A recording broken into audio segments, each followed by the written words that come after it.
एक बूढ़े आदमी ने बस पेड़ से एक सेब तोड़ा था, लेकिन जैसे ही उसने अपने घायल हाथ से सेब को साफ किया, उसने हैरानी से देखा कि उसके हाथ का लंबा और गहरा घाव आंखों के सामने ही भरने लगा। बूढ़े को लगा कि शायद उसे भ्रम हो रहा है। उसने इस बात पर ज्यादा ध्यान नहीं दिया और आराम से सेब खा लिया। लेकिन जब सेब खाने के बाद वह अपनी कार चलाकर एक किराने की दुकान पर पहुंचा तो अजीब घटनाएं होने लगी। दुकानदार ने उससे बस धीरे से पूछा कि उसे क्या चाहिए, लेकिन उसकी आवाज बूढ़े को इतनी तेज सुनाई दी कि मानो उसके कान फट जाए। परेशान होकर उसने अपना सुनने वाला उपकरण हियरिंग एड उतार दिया। तभी उसे एहसास हुआ कि उसका वर्षों पुराना बहरापन अचानक ठीक हो चुका है। इससे पहले कि वह इस चमत्कार को समझ पाता, उसे महसूस हुआ कि उसकी बेहद कमजोर नजर भी पूरी तरह ठीक हो गई है। वह तुरंत वॉशरूम की ओर भागा और वहां जो देखा उससे उसके होश उड़ गए। उसके सफेद और झड़ चुके बाल फिर से काले, घने और चमकदार हो गए थे। अब उसे समझ आ गया कि यह सब उस रहस्यमयी फल का असर था। लेकिन जैसे ही वह अपनी नई जिंदगी का आनंद लेने लगा, अचानक एक लुटेरा दुकान में घुस आया। दुकान की मालकिन डर के मारे कांपने लगी। उसे बचाने के लिए बूढ़े ने लुटेरे को समझाने की कोशिश की कि वह सही रास्ते पर लौट आए, लेकिन उसकी बात सुनकर लुटेरा और गुस्सा हो गया और उसने बंदूक तानकर उसे चुप रहने की धमकी दी। ये देखकर बूढ़ा भी भड़क उठा। उसने पास रखा एक डंडा उठाया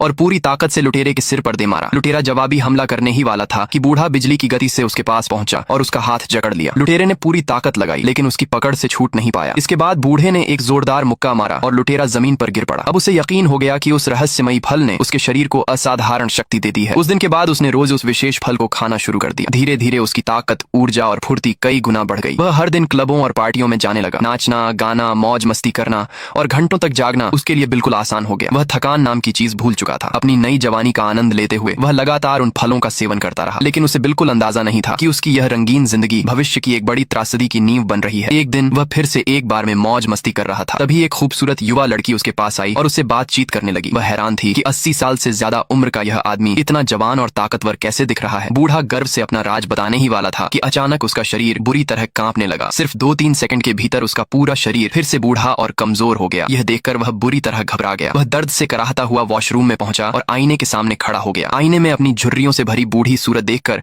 उसका दिल टूट गया। उसने जल्दी से अपना थैला खोला और फल ढूंढने लगा, लेकिन उसके पास केवल एक सूखी हुई गुठली बची थी। जवानी वापस पाने की आखिरी उम्मीद में उसने वह गुठली भी मुंह में डाल ली, लेकिन उसके कमजोर और ढीले दांत उसे चबा नहीं सके। उसी समय उसके पूरे शरीर में असहनीय दर्द फैल गया। वह दर्द से तड़पता हुआ जमीन पर गिर पड़ा। अब उसमें उठने की ताकत भी नहीं बची थी। तभी वही सुंदर लड़की धीरे धीरे वॉशरूम में आई। उसने जमीन पर पड़े बूढ़े को शांत भाव से देखा, मानो उसे पहले से ही सब पता हो। फिर वह उसे उस रहस्यमयी पेड़ के पास ले गई जहां से उसे वह चमत्कारी फल मिला था। लेकिन अब वह विशाल पेड़ पूरी तरह सूख चुका था। उस पर कोई फल नहीं बचा था। तभी लड़की ने सारा सच बताया। असल में वह फल किसी को सचमुच जवान नहीं बनाता था। वह केवल शरीर की सारी ऊर्जा और जीवन शक्ति को पहले ही खर्च कर देता था। बूढ़े ने जो भी ताकत, जवानी और आनंद पाया था वह उसकी बची हुई उम्र की कीमत पर मिला था। उसकी सारी मौज मस्ती दरअसल उसकी जिंदगी को तेजी से खत्म कर रही थी। आखिरकार अपनी लालच और अंधी चाहत की वजह से उसे अपनी जान की भारी कीमत चुकानी पड़ी। यही संदेश देकर फिल्म समाप्त होती है। लालच और असीम इच्छाएं इंसान को विनाश की ओर ले जा सकती है।